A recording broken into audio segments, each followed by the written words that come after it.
Plenty of snowfall in our forecast over the next few days, as you just heard, which means snowplow drivers stand ready to hit the roads. News 19's Mike Biermeister and photographer Travis Udell traveled out to the Crosse County Highway Department this morning to see how drivers are preparing for the incoming conditions. If we have like a foot of snow coming, you get totally jacked for that. Snowplow operator Damian Weiland loves his job. This is definitely the office. He's been clearing snow and ice off interstates for 13 years.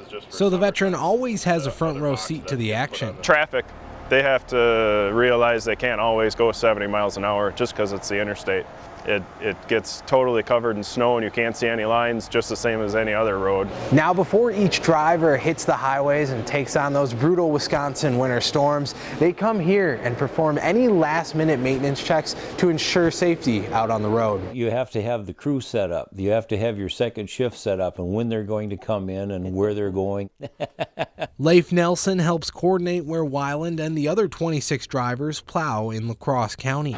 Most have dedicated routes that they know front and back. I do everything from West Salem right here on I-90. But the weather can always deal you a different hand. When it happens all at once, we can't be in every spot, and it's just as dangerous for us out there in the trucks as it is for the people in the cars. Which is why Weiland takes a risk every time he goes out to keep other drivers safe. If I can keep them on the road for 11 miles, that's a win for me.